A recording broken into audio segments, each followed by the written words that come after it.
She bought a sealed greenhouse for $4. What was still alive inside made no sense. At the edge of a quiet, forgotten town, a glass house sat locked for years, its windows clouded, its doors chained shut. People assumed it was empty, dead like everything else around it. But the morning it finally opened, the air that spilled out was warm, alive, and inside, something had been growing all along. If you found a place everyone had given up on, would you walk away or step inside? The line starts early. Before the sun clears the low roofs along River Street, before the bakery opens its doors, before the first trucks rumble over the old steel bridge that gives Larkspur Bend its quiet morning echo. They come in small groups at first, a couple with a camera slung between them, a man in a windbreaker holding a notebook close to his chest, two school kids whispering, trying not to sound too loud, in a place that somehow asks for quiet. They gather along the gravel path that curves past what used to be the rail yard. Rusted tracks still cut through the weeds behind them. A row of brick warehouses leans slightly, as if tired from holding themselves up for too long. And at the end of that path, the greenhouse. It stands where no one expects anything to stand anymore. Clean now, restored, glass panes catching the pale light in a way that almost looks deliberate. The metal frame, once bent and eaten with rust, now holds itself straight, painted a deep, quiet green that blends into the trees behind it. But it's not the outside that brings people here. It's what waits behind the glass. No one talks much about it out loud, not in full sentences, not in ways that make it feel ordinary. They say things like, "You have to feel it," or "It shouldn't be there," or sometimes nothing at all, just a look, a small shake of the head, the kind of expression that doesn't try to explain something it knows can't be explained properly. A woman near the front of the line presses her palm lightly against the cool surface of the glass door. Not opening it, just touching it, as if testing something on the other side. There's condensation there, not the kind you'd expect from a building left overnight. This is thicker, beating slowly, moving almost if you stand still long enough to watch. Behind the glass, there is green. Not neat rows, not planted beds. Something denser, something layered. Leaves overlapping leaves, shapes pressing into shapes. A kind of growth that doesn't look arranged so much as decided, as if it found its own way without asking anyone. Every now and then, someone inside shifts. A shadow moves behind the layered foliage. A figure bends, then straightens, then disappears again into the deeper part of the structure. There are people working in there now, carefully, slowly, scientists, some say. Researchers from the university 2 hours north. Others say it's something else, something older, something no one fully understands yet. A man halfway down the line speaks quietly into his phone. "Yes," he says, "it's real. I'm looking at it." He pauses, listening. "No, that's what I'm telling you. It shouldn't be." A breeze moves through the empty lots behind them, carrying the faint smell of river water and old iron. It brushes against the glass and disappears. The door hasn't opened yet. No one complains. They wait. Because whatever is inside that greenhouse, it's worth waiting for. Someone near the back, an older man with a folded newspaper tucked under his arm, leans toward a woman beside him. "You know," he says, not loudly, "this place sat empty for years." She glances at him, curious but cautious, like most people here. "Empty?" she asks. He nods. "Locked up, rotting, County couldn't even give it away. He looks toward the structure again, squints slightly, like he's trying to match what he remembers with what he's seeing now. Funny thing, he adds, almost to himself, nobody thought there was anything left in it. The woman follows his gaze. From here you can see how new the glass is, how carefully each pane has been replaced. But if you look closer, really look, you can still tell traces of what it used to be. A slight unevenness in the frame. A section near the far corner where the metal curves just a little more than it should. Like something had pressed against it for a long time. From the inside, a faint murmur moves through the line. The door is opening. Not quickly, not with any kind of show, just a slow turn of the handle, a careful pull. As if whoever is inside understands that what's behind it isn't something to be rushed. Warm air slips out first. Soft, damp, carrying a scent that doesn't belong to the empty lots, or the river, or the town at all. Soil. Green things. Something faintly sweet underneath it all. The people in line shift forward without being told. One by one they step inside. And as each person crosses that threshold, their expression changes, subtly, but unmistakably. Curiosity at first, then something quieter, something deeper. Like they've just walked into a place that wasn't supposed to exist anymore. And yet, there it is. Alive. Breathing. Waiting. It's hard to believe, standing there in the cool morning light, that just over a year ago this same greenhouse was sealed shut, the glass clouded white, the door chained and forgotten, a structure the county had marked for disposal, like any other piece of useless debris left behind when a town slowly gives up on itself. Harder still to believe that when it finally did sell, it sold for $4. To a woman no one in Larkspur Bend had really noticed in a long time. Her name doesn't appear on the sign outside, not in large letters, not in any way that draws attention. But if you stay long enough, if you watch the people moving inside the glass, careful and steady among the green, you might see her. Not at the front, not explaining anything, just there. Working. As if she's always been part of the place. As if the greenhouse in some quiet way has been waiting for her all along. And that's where the story begins. Not with the day she bought it, not with the moment she opened the door. But here, with a line of people standing in the morning light, waiting to see something that should not have survived, and did. Long before the line formed, before the glass was cleaned, before anyone thought to come and look. There was Evelyn Marsh. 64 years old, living in a narrow house 3 streets over from the river, where the paint had started to peel along the window frames and the front step leaned just slightly to one side. It wasn't a bad house, just quiet. Too quiet, most days. She had lived there with her husband once, years ago now, back when mornings had a shape to them, coffee brewing before sunrise, the radio low in the kitchen, 2 voices moving around each other without needing to speak much. After he passed, the house didn't change all at once. It just thinned. Sounds stopped echoing the way they used to. Rooms felt larger, even though nothing had moved. She kept the furniture where it was.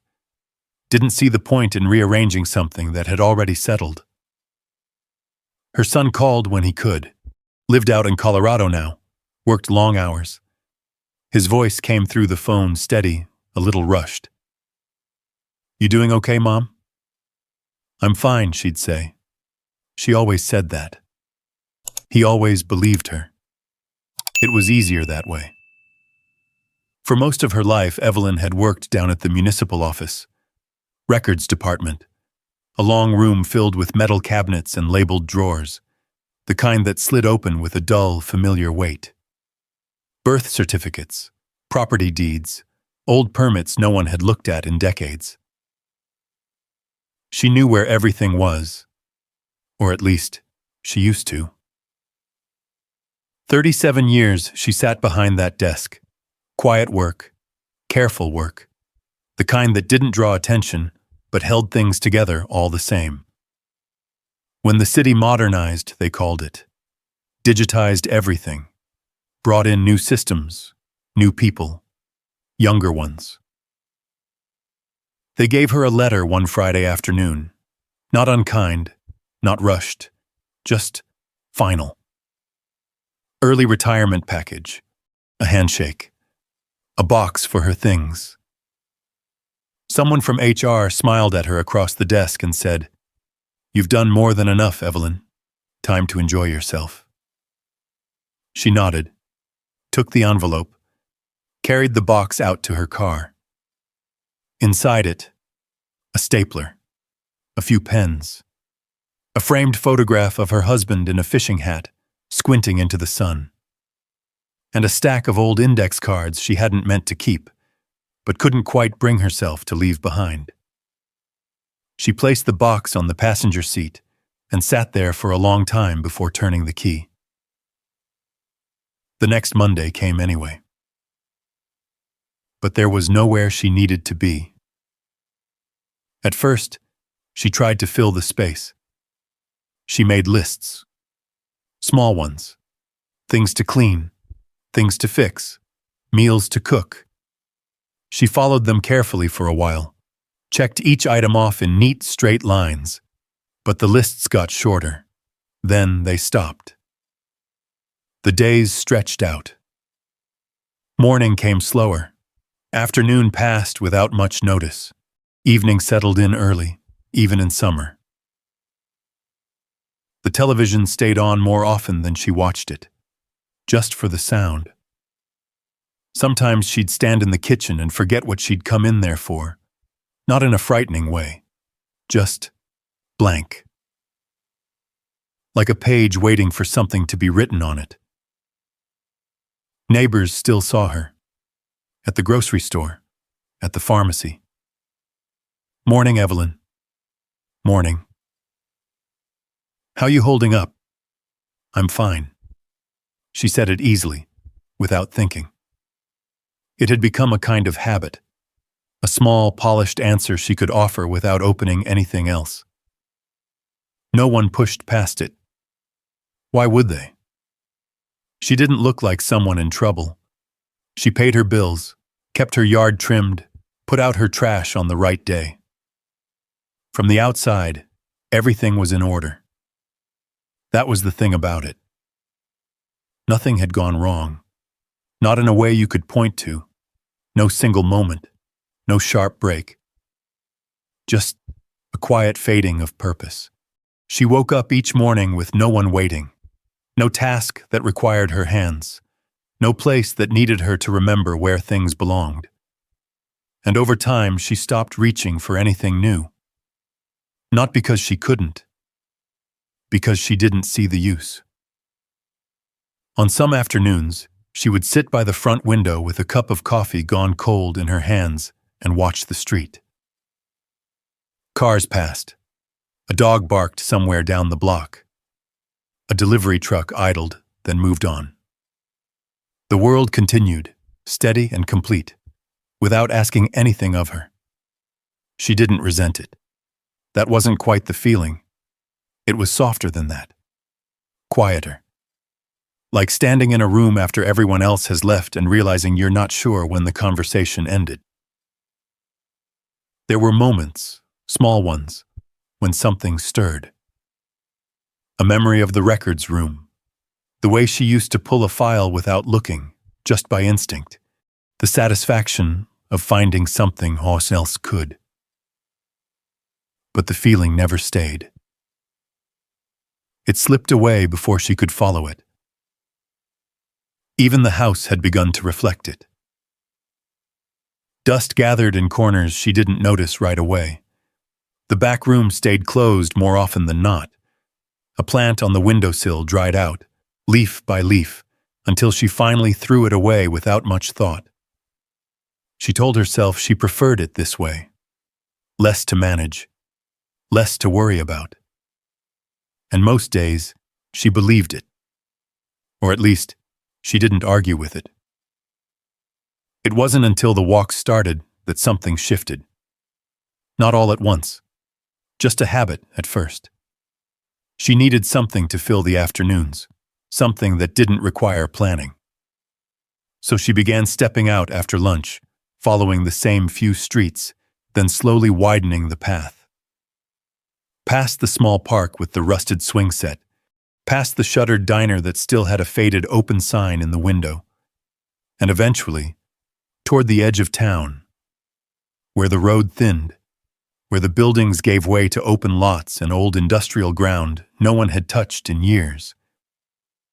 She didn't go there for any reason she could name, just farther. A little farther each day, as if distance alone might lead her somewhere that felt different. She didn't know yet what she was looking for, only that staying still had stopped working. And somewhere out there, beyond the last row of houses and the broken line of the rail yard, something was waiting. She just hadn't seen it yet. The path that led her there wasn't a real path. Not anymore. It had once been a service road, back when the rail yard still moved freight through Larkspur Bend. You could still see the outline of it if you looked carefully.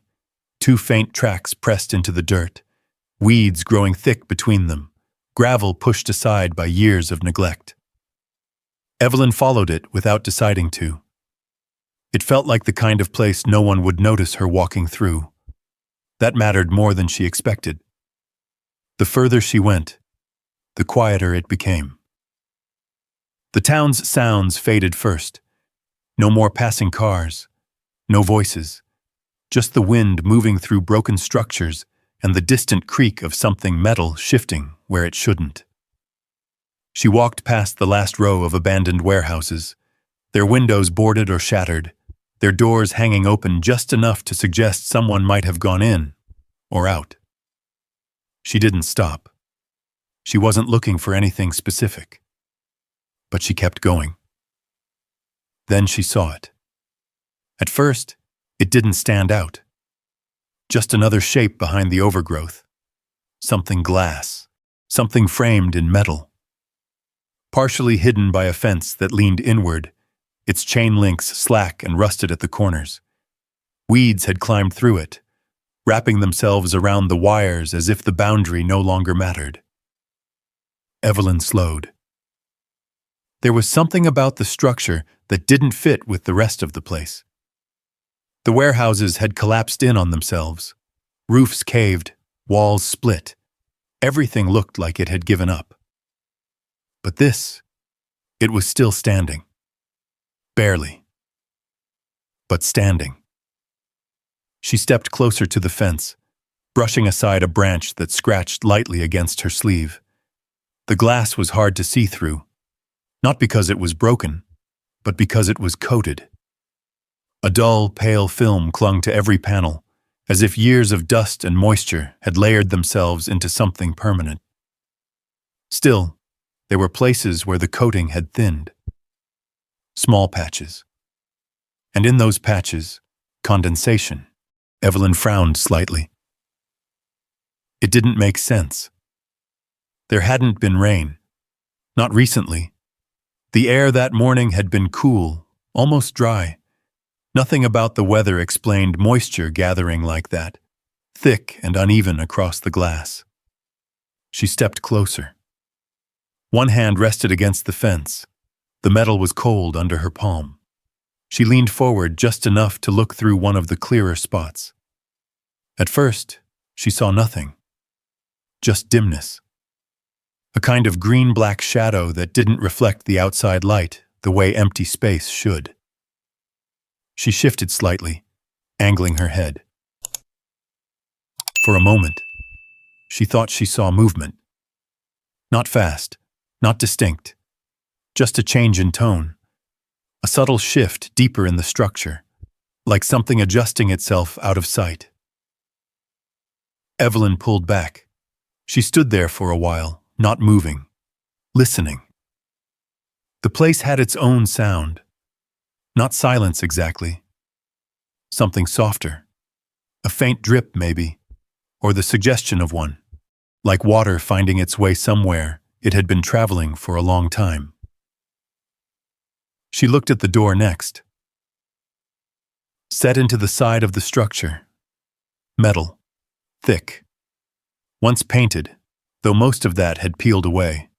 A heavy chain looped through the handle, secured with a rusted lock the size of her fist.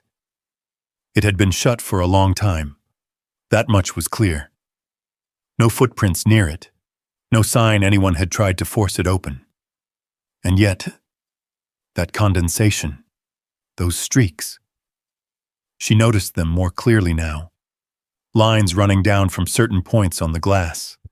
Not evenly spaced. Not random either. As if something inside had leaned close and then moved away. Evelyn took a step back. Not out of fear, not exactly. More like uncertainty. She glanced around. No one else was there. The fence stretched in both directions, sagging in places, but still forming a kind of boundary. Beyond it, the greenhouse sat alone in its pocket of overgrowth, separate from the rest of the abandoned land. She told herself it was nothing. Old structures held moisture. That happened. Glass could trap heat, cause condensation. There were explanations, plenty of them, but none of them felt complete. She turned to leave, walked back along the broken service road the way she had come. The town's sounds returned slowly. First a distant engine, then a dog barking somewhere behind a row of houses, then the low hum of everyday life settling back into place around her. By the time she reached her street, the feeling had almost faded. Almost. That night, she found herself thinking about it. Not in a focused way, just small flashes. The way the glass had looked up close, the thickness of the air near it, the sense, however faint, that the place wasn't entirely empty. She went to bed later than usual. Slept lightly. The next afternoon, after lunch, she stood in the kitchen for a moment longer than she needed to. Her hand rested on the back of a chair. She didn't tell herself she was going back. She didn't need to. She stepped outside, followed the same streets, took the same turns. Past the park, past the diner, toward the edge of town. This time she didn't slow when the road changed. She walked straight to the fence. The greenhouse was exactly as she had left it. Still, quiet, sealed. But the condensation had shifted. She was sure of it. The patches on the glass were in different places now. The streaks longer, thicker in some areas, thinner in others. Evelyn stepped closer again, pressed her fingers lightly against the chain links. Cold, solid, real. She leaned forward, cupped one hand against the glass to block the glare, and looked inside. This time, she waited. Let her eyes adjust to the dimness beyond the pane. Shapes began to form, not clear ones. Not yet. But enough to suggest depth. Layers. Something more than empty air. A faint green hue deeper inside. Muted. Alive, maybe. Or maybe just the memory of something that had once been. She stayed like that for longer than she realized. Watching. Listening. as if the place might reveal something if she gave it enough time. Nothing moved. Not in any way she could be certain of, but the feeling remained. That quiet, persistent sense that whatever had been left behind in that locked structure hadn't entirely left. When she finally stepped away, the sun had already begun to drop behind the warehouses. Long shadows stretched across the ground, cutting through the weeds and broken gravel. Evelyn turned toward home, but she didn't walk as aimlessly as she had before. There was a direction to it now. A line she had followed twice and would follow again, because whatever stood behind that fence, whatever breathed against that glass, had caught her attention. And it wasn't letting go. The next morning, Evelyn woke earlier than usual. Not by much, just enough to notice. The house still held that same quiet weight, but something in her had shifted, just slightly. A restlessness, maybe, or a question that hadn't been answered. She moved through her routine slower than usual. Coffee, toast, the newspaper folded but unread. Her eyes kept drifting toward the front window, as if the answer might be waiting out there. It wasn't. But the thought of the greenhouse was. By mid-morning, she found herself stepping out again. Not toward the rail yard this time, but toward the grocery store on Main. She told herself she needed milk. That part was true. But it wasn't the reason she kept walking past the store, past the pharmacy, toward the bulletin board mounted outside the old post office. It was cluttered, as always. Flyers for yard sales long past. Notices for lost pets that had likely been found or forgotten. Handwritten ads curling at the edges. Evelyn didn't usually stop there, but today she did. Her eyes moved slowly over the pages, then stopped. A printed notice clipped at the corners, slightly newer than the rest. County disposal auction, a list of items below. Vehicles, equipment, scrap parcels, and near the bottom, condemned structure, greenhouse property, Larkspur Bend industrial lot. Evelyn stood still. Read it again. The words didn't change. Auction scheduled for the following afternoon. Location, county office building, 2nd floor. Structure deemed hazardous. Removal recommended. She felt something tighten slightly in her chest. Hazardous. Removal. Cleared. She pictured the greenhouse again, the clouded glass, the condensation, the faint suggestion of something behind it. Gone. Flattened, reduced to the same empty ground as everything else out there. Evelyn reached out without thinking and straightened the edge of the paper. It had already begun to curl. She let her hand drop, turned away, walked back home. The rest of the day passed the way most days did, quietly. But the notice stayed with her, not loud, not urgent, just there. That night, she didn't turn on the television. She sat at the kitchen table instead, the overhead light casting a soft circle across the surface. The room beyond it remained dim.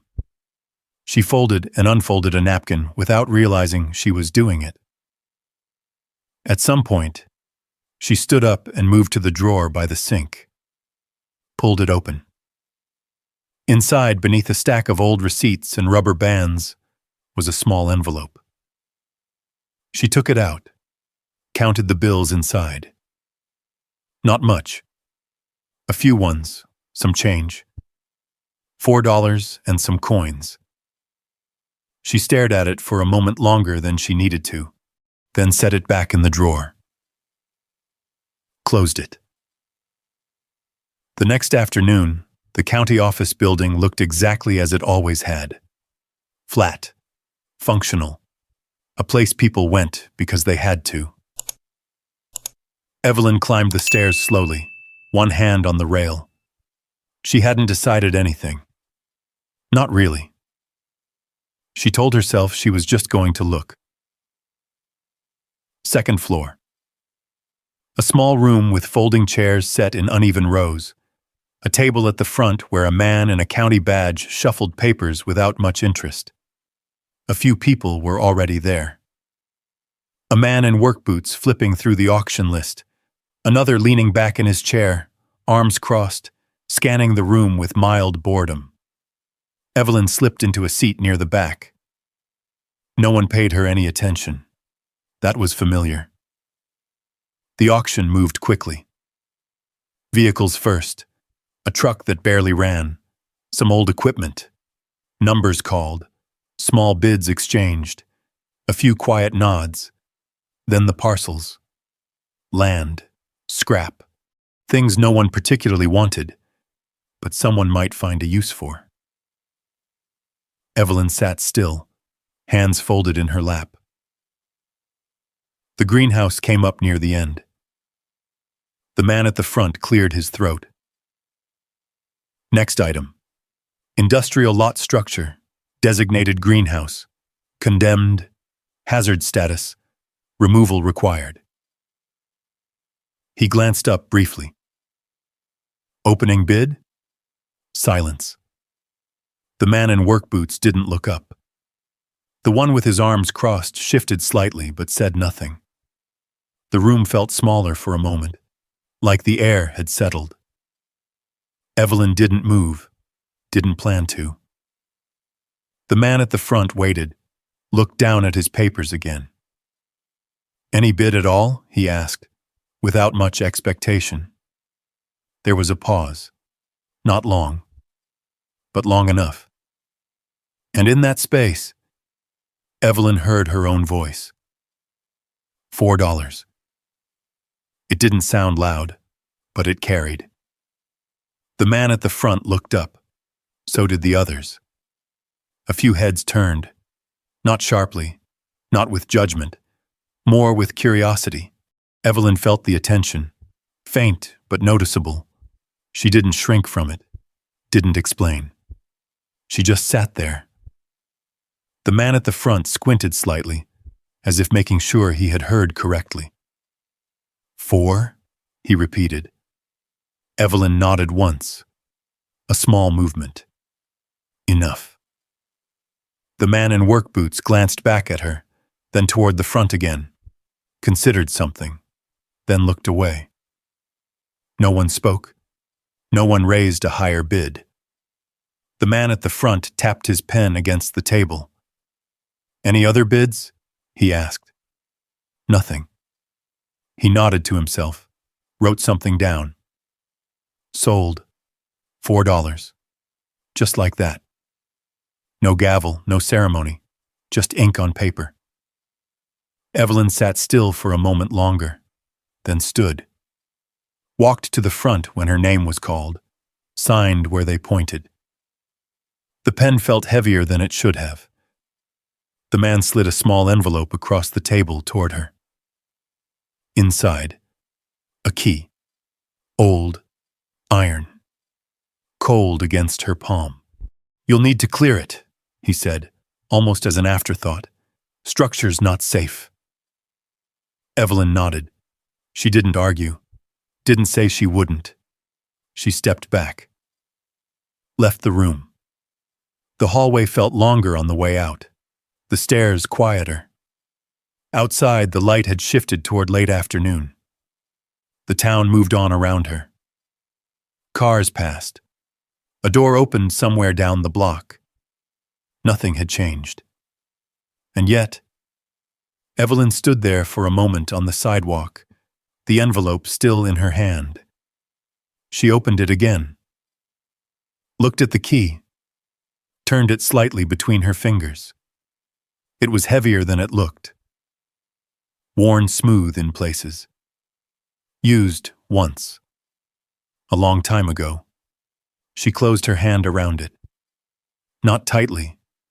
Just enough to feel its shape. She didn't know what she had just done, didn't have a plan, didn't have a reason she could explain if someone asked. But for the first time in a long while, she had chosen something. Not because she had to, not because someone expected it, just because she had. And that, more than anything, stayed with her as she began the walk home, the key resting in her palm. Waiting, Evelyn didn't go home right away. She stood there on the sidewalk a little longer than necessary, the envelope folded once in her hand, the weight of the key pressing gently into her skin. It wasn't heavy enough to matter, but it felt like it did. She slipped it into her coat pocket and started walking. Not toward home. Toward the edge of town.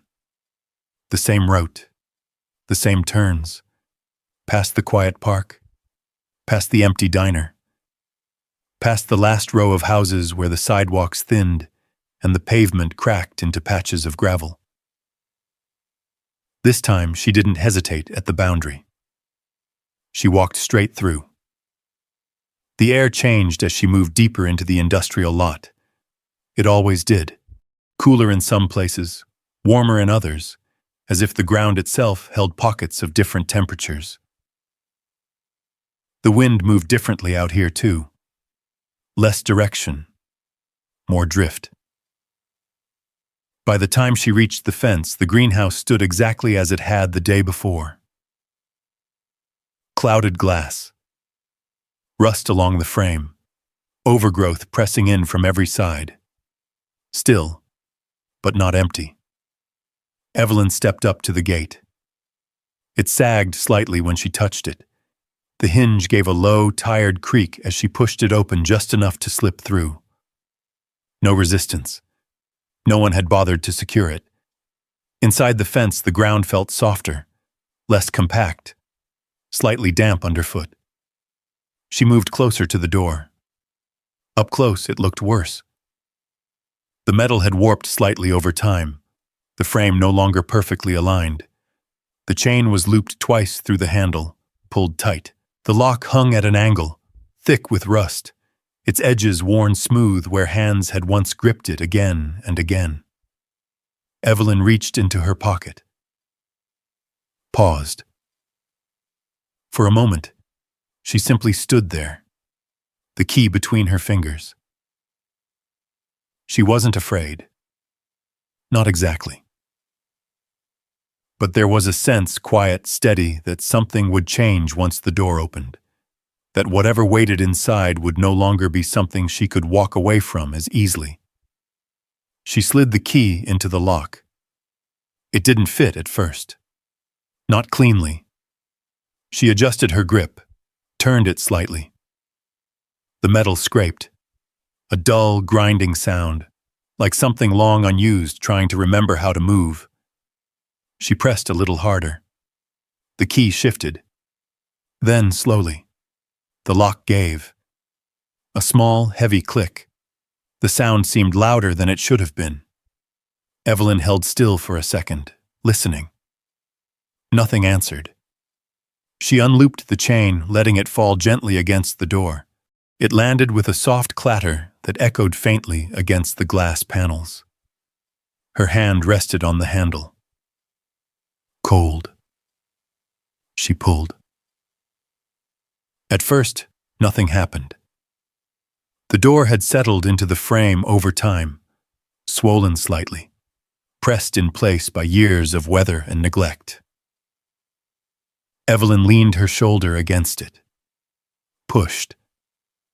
The metal groaned. A long, low sound. Then, all at once, it shifted. The seal broke with a wet, tearing sound, like something pulling apart after being held together for too long. The door opened just enough, and the air inside moved. It came out slowly. Not a rush, not a gust, just a release. Warm, damp.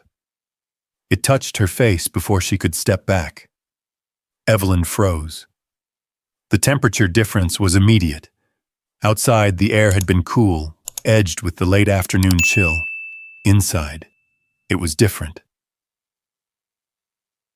Heavier, thicker. She could smell it now. Not rot, not exactly. Soil, wet earth, something green, something alive. Underneath it, a faint sweetness. Not strong enough to identify, just there, layered beneath everything else. Evelyn pushed the door wider, stepped inside. The light changed first. It filtered through the clouded glass in a way that softened everything, turning sharp edges into blurred shapes. The space felt larger than it should have been, taller, deeper. For a moment, her eyes couldn't make sense of it. Then they adjusted, and she saw. Green. Everywhere. Not arranged, not planted in rows, just grown. Layers of it. Leaves pressed against leaves, vines looping over metal supports that had nearly disappeared beneath them, stems thick and thin weaving together in ways that didn't look planned. The floor wasn't visible in places, covered by growth that had spread without interruption. Water dripped somewhere above her, a slow, steady rhythm. She turned her head slightly, trying to locate it. The sound echoed softly, absorbed by the density of everything around her. Evelyn took another step forward. The ground beneath her foot gave slightly, soft. Not unstable, but not solid either. She looked down. There was soil there, dark, rich, layered with fallen leaves that had broken down over time into something almost indistinguishable from the ground itself. No clear boundary between what had fallen and what had grown. It had been years, maybe more, and somehow nothing had died. Not the way it should have. Evelyn moved slowly. Carefully. Her hand brushed lightly against a leaf near her shoulder. It was warm. Not from the sun, from the air. She drew her hand back, watched the place where she had touched. Nothing changed. And yet, it felt like it had. She took another step, then another. Each movement quieter than the last, as if the space itself required it. The deeper she went, the more it closed in. Not in a threatening way, in a complete way. Like stepping into something that had no edges. The outside world disappeared behind her. No wind, no distant sounds, just the drip of water and the quiet presence of growth. She stopped. Stood still. Let her eyes move across the space. Trying to understand, trying to find something familiar. But there was no pattern she recognized, no clear structure, only the sense that this place had been left alone long enough to become something else entirely. Evelyn drew in a slow breath. The air filled her lungs differently, heavier, almost like it had weight. She let it out again, and for a moment, she forgot to move, forgot to think.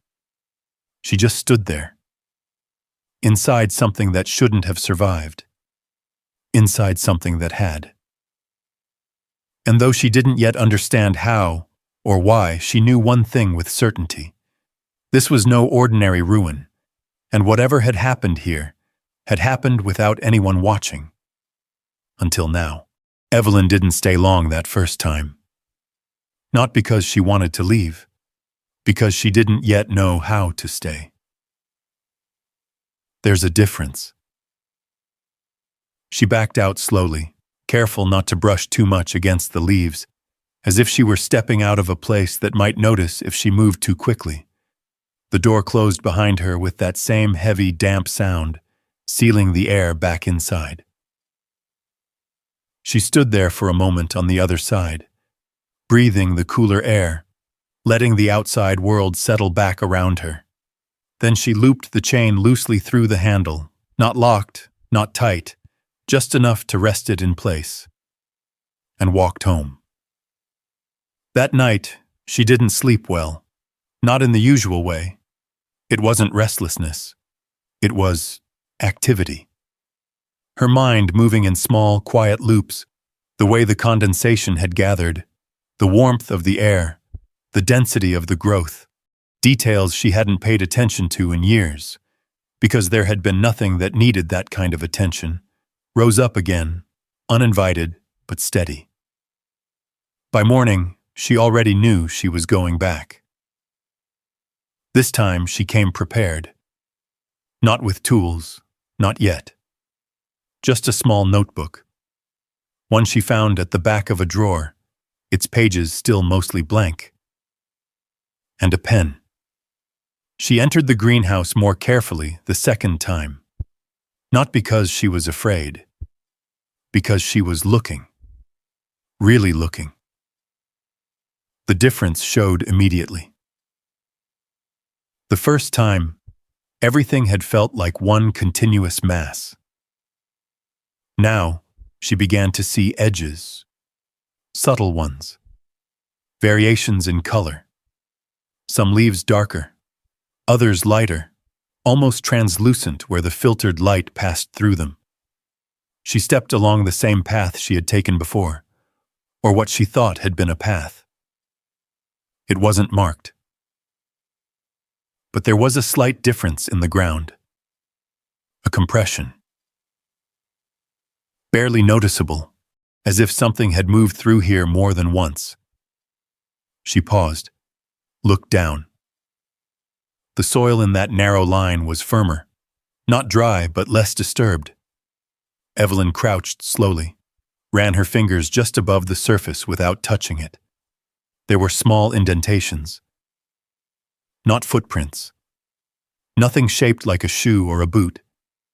Just irregularities.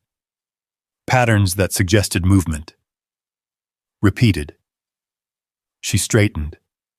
Her eyes moved outward from that point. Followed the line forward. It curved slightly, weaving through the growth, disappearing deeper into the structure. Evelyn followed it. One careful step at a time. The deeper she went, the more details began to separate themselves.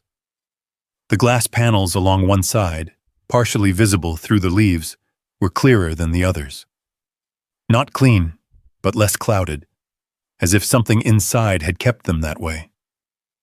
She moved closer, raised her hand, didn't touch the glass, just held her palm near it. There was moisture there. Condensation, yes, but it wasn't spread evenly. It gathered in thicker beads along certain sections, then thinned out again. Lines. Evelyn took a step back, tilted her head slightly. The lines weren't random. They followed a direction. Downward, yes, but from specific points. Points that seemed to align with something above. She looked up. The ceiling of the greenhouse was mostly hidden under layers of growth, but here and there the metal frame showed through. And along that frame, thin pipes. Old, some bent, some broken. But not all. A drop of water formed at the end of one, hung there for a moment, then fell. Evelyn watched where it landed, on a cluster of leaves below.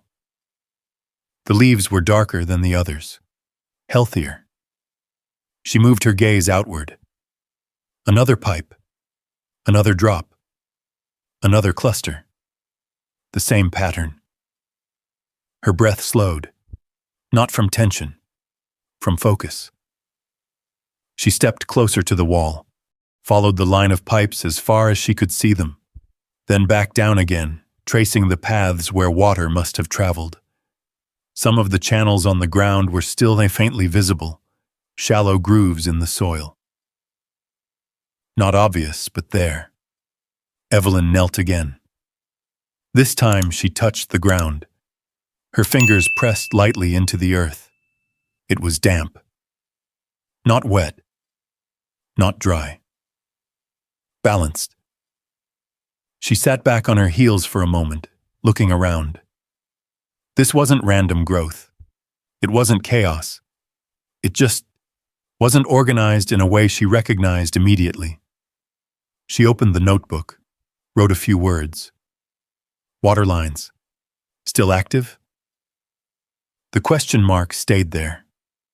She stood again, walked slowly through another section, this one denser. The leaves brushed against her sleeves as she moved. Here the air felt slightly warmer. She noticed it right away. Not a dramatic shift, just enough to register. She paused, closed her eyes for a moment, let herself feel it, then opened them again. There had to be a reason. She looked for it. Not outward. Upward. A break in the glass. Small. Barely visible. But enough to let in a narrow beam of sunlight that cut through the green. Where that light hit, the growth was thicker, more concentrated. Evelyn stepped into the beam, raised her hand into it. The warmth was stronger there. She moved out of it again. Cooler. Back in. Warmer. She nodded slightly. Not consciously. Just an acknowledgement. Another note in the notebook. Light pockets. Heat difference. She moved again, slower now. Each step deliberate. Each detail adding to something she couldn't yet fully see, but was beginning to understand. Near the center of the structure, she stopped, turned in a slow circle. Everything connected. Not neatly, not perfectly, but consistently. Water fell, collected, moved, light entered, shifted, changed the temperature in small zones. The plants responded, grew where conditions allowed, adjusted where they didn't. Evelyn lowered the notebook, held it loosely at her side. Her eyes moved across the space again. This time not as a visitor, not even as someone curious, but as someone reading.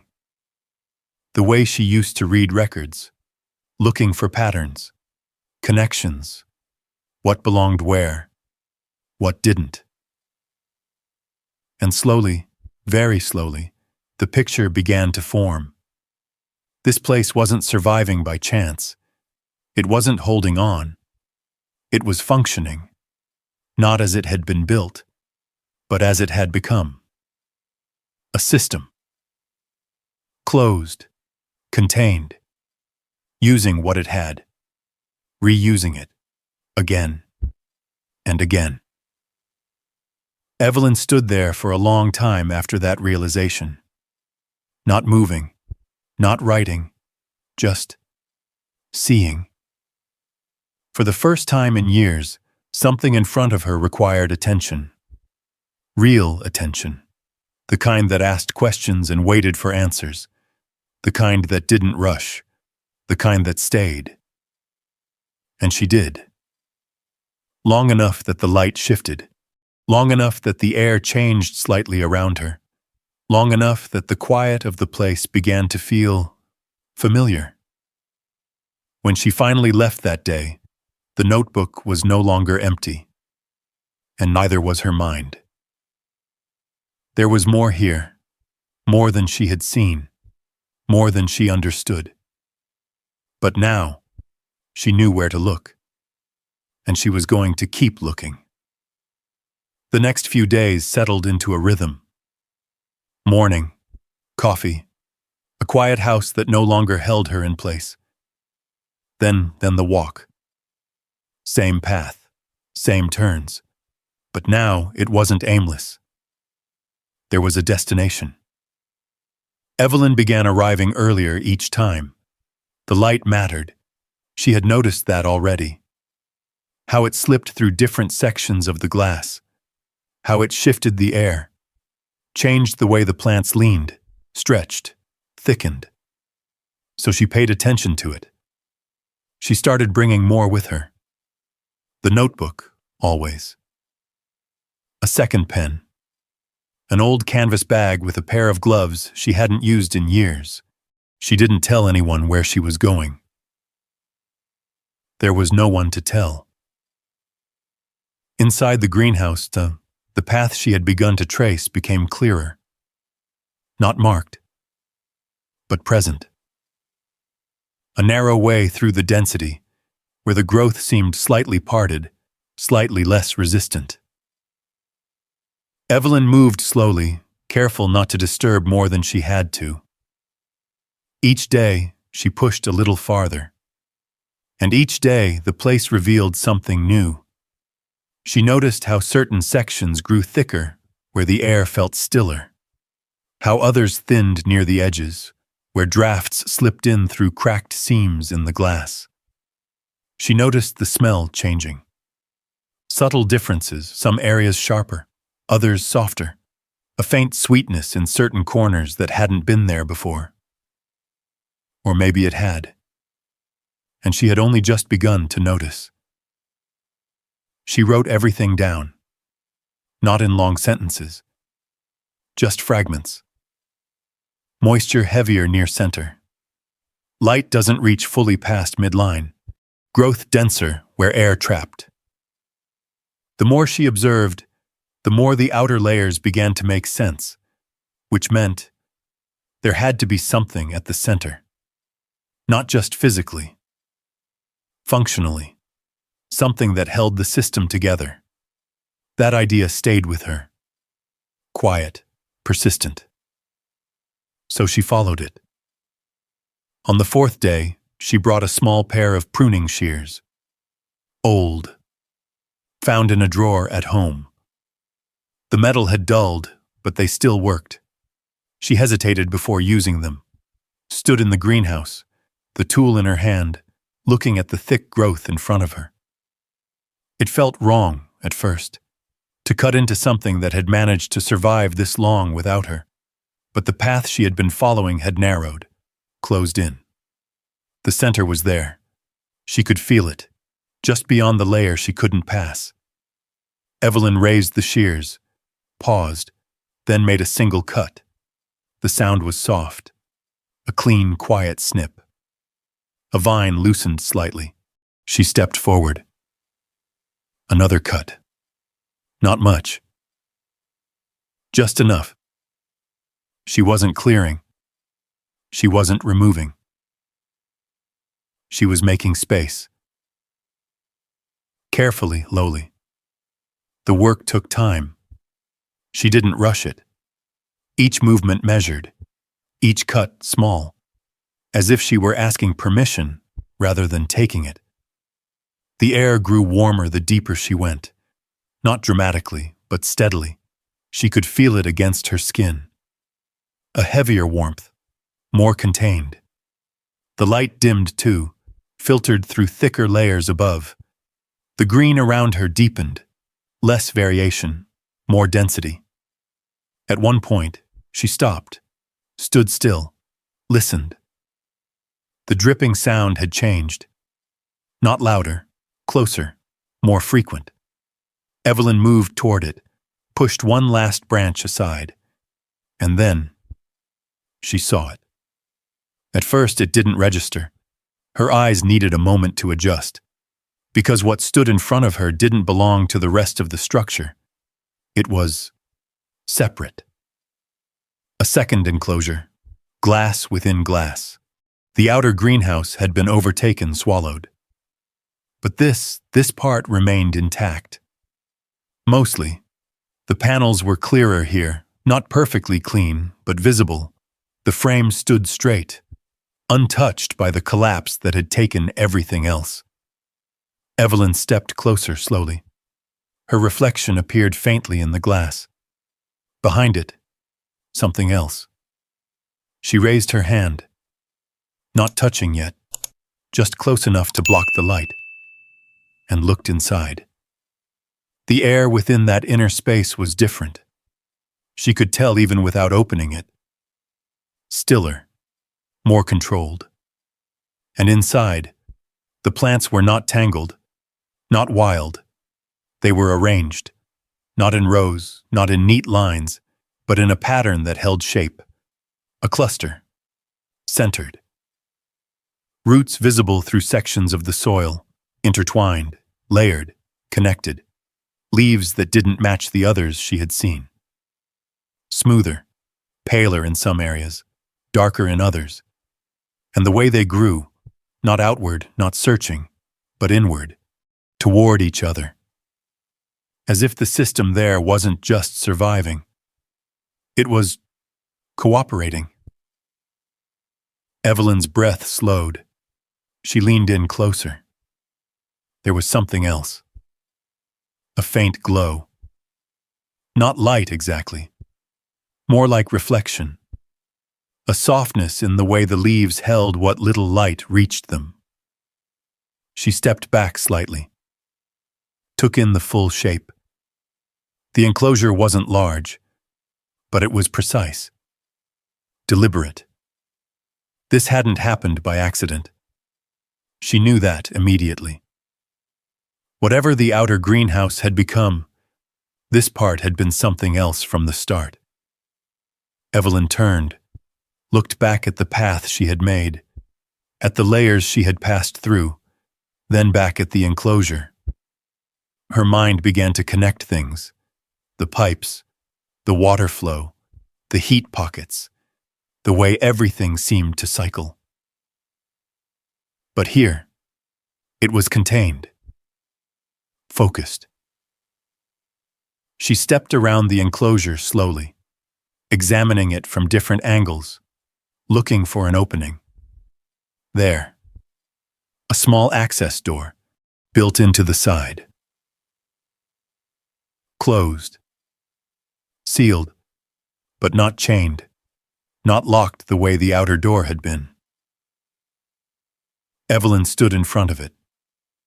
Her hand hovered near the handle. She didn't open it. Not yet. Instead, she reached into her bag, pulled out the notebook, flipped to a clean page. Her pen hovered for a moment. Then she wrote, "Second structure, intact, designed system." She paused, added one more line. Not abandoned, left. The distinction mattered. She didn't know why yet, but she felt it. Evelyn closed the notebook, looked at the enclosure again. Whatever this place had been, whatever it had been meant to do, it hadn't failed. It had continued, quietly, without anyone checking, without anyone adjusting it, without anyone even knowing it was still here. She stood there for a long time. Long enough that the air shifted again around her. Long enough that the quiet settled in deeper. And for the first time since she had opened the outer door, Evelyn felt something change. Not in the greenhouse. In herself. Not an answer. Not yet. But the shape of one. And she knew this wasn't the end of what she had found. It was the beginning. Evelyn didn't open the inner enclosure that day. She stood in front of it a long time, her hand resting lightly against the glass, feeling the faint difference in temperature between the outer space and whatever lived inside that sealed chamber. Then she stepped back, closed the notebook, and left. Not because she was done, because she needed time to understand what she had already seen. That night, the house didn't feel quite as empty, not fuller, just occupied. Her mind moved through the greenhouse again and again, tracing paths, recalling details, the pipes, the condensation, the way the air shifted as she moved deeper, and at the center, something deliberate, something designed. She pulled an old box from the back of the hall closet. Inside were things she hadn't looked at in years. Paperwork from the city office, old maintenance reports, maps, folded, worn at the edges. She spread them across the kitchen table. Larkspur Bend Municipal Infrastructure. She hadn't needed these since the digital transition, but she remembered how to read them. That hadn't gone anywhere. Her fingers moved over the faded lines, following water routes, drainage systems, utility grids. The industrial lot appeared in one corner, a block marked for mixed-use development decades ago. And there, a notation. Small, easy to miss. Botanical trial structure, auxiliary irrigation link. Evelyn leaned closer. The lines connected.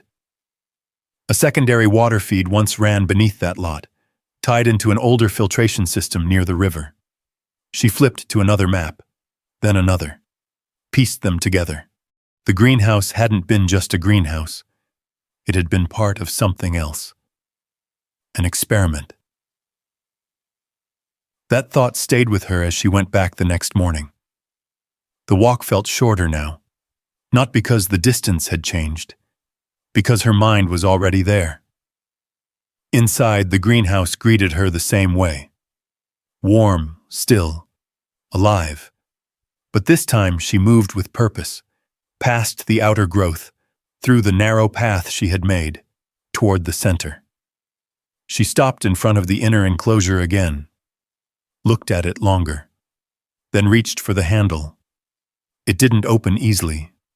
The seal held. Not locked, just closed tight. Evelyn didn't force it. She stepped back again, studied it instead. The frame was reinforced, stronger than the outer structure. The glass thicker, designed to hold something in, or keep something stable. She circled it slowly. Took notes. Inner chamber sealed tighter. Independent system. Controlled environment. The questions multiplied.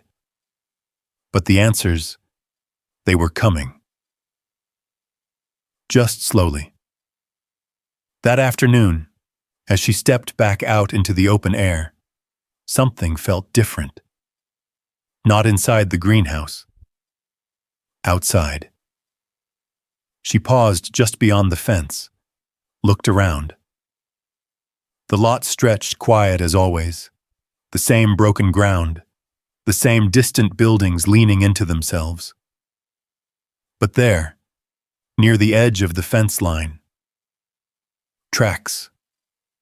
Not old ones. Fresh. Tire marks pressed into the softer dirt.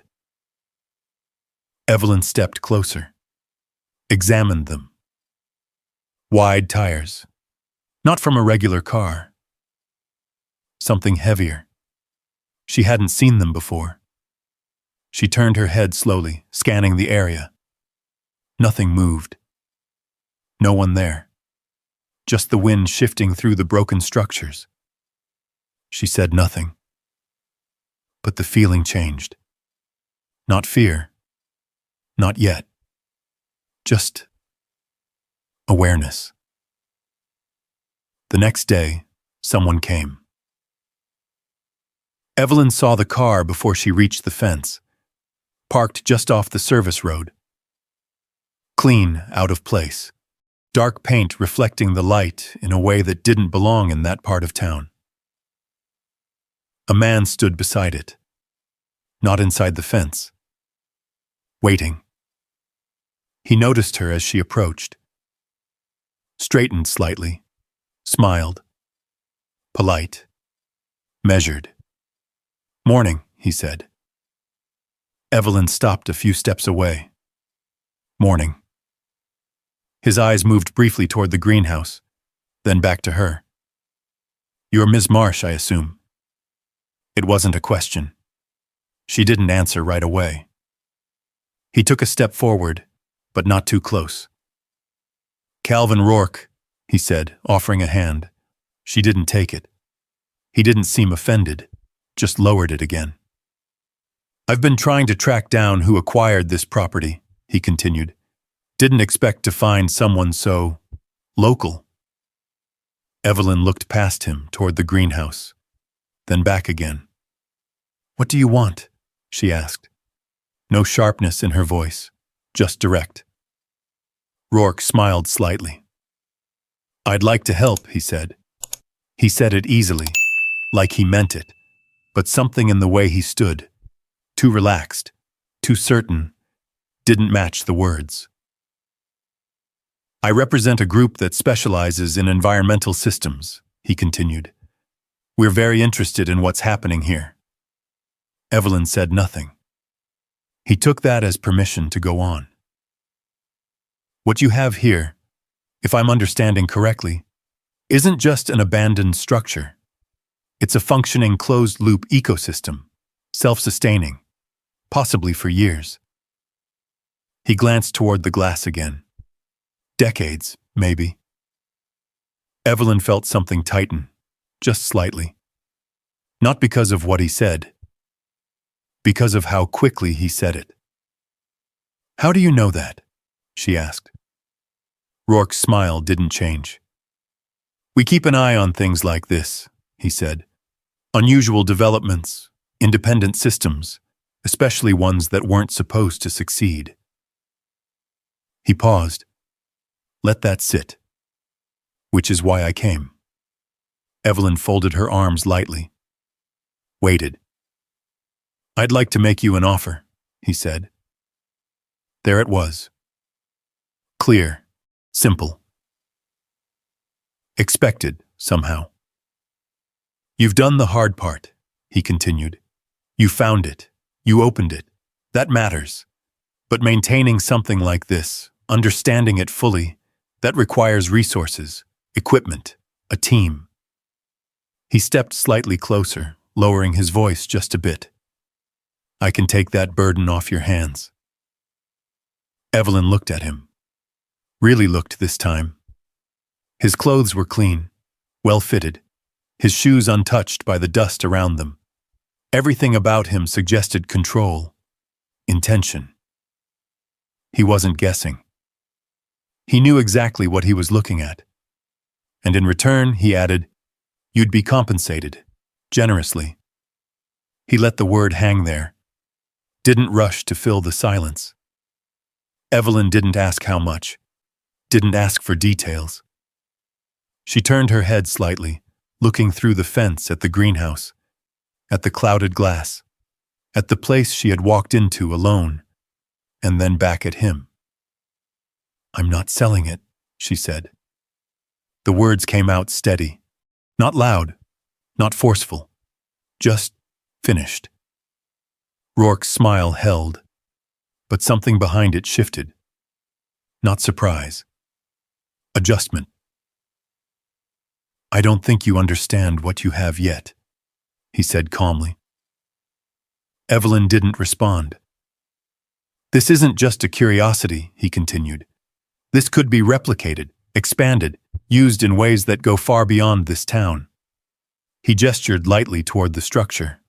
"Climate-resistant agriculture, closed environments, independent systems. There's value here, real value." Evelyn nodded once.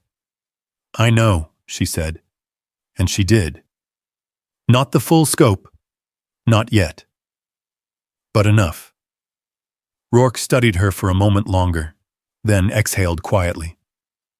"Think about it," he said. "I'll be around." He handed her a card. She didn't take it immediately. Then she did. Slipped it into her pocket without looking at it. Rourke stepped back, turned, got into his car. The engine started clean. The vehicle pulled away, leaving only the faint marks of its tires behind.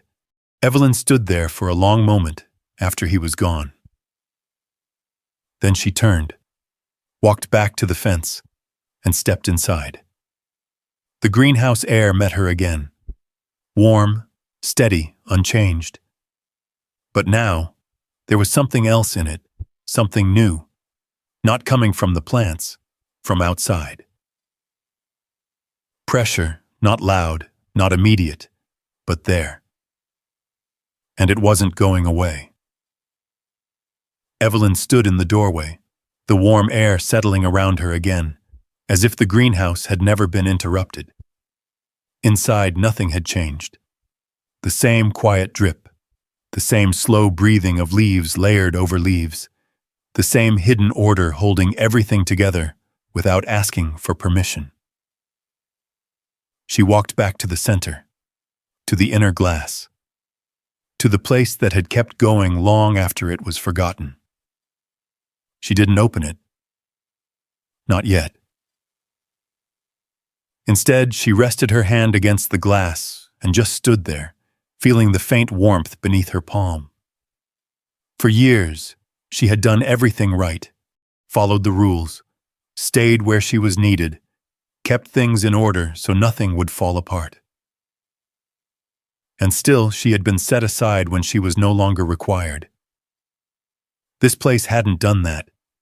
It hadn't waited to be chosen again. It hadn't asked if anyone still believed in it. It just kept working, quietly, patiently, turning what it had into something enough. Evelyn let out a slow breath, the kind that doesn't come from thinking, from recognizing. She looked around once more, at the paths she had traced, at the system she had begun to understand, at something that survived not because it was protected, but because it adapted when no one was looking. Then she turned back toward the door, not leaving, just stepping out for now. Because this wasn't something to hand over. It wasn't something to sell. It was something to stay with, something that had waited long enough. And now it had been seen. She paused at the threshold, one last glance over her shoulder. And for the first time in a long while, she didn't feel like she was standing outside her own life, just inside it again. Tell me, what part of you have you quietly written off that might still be working right now without you?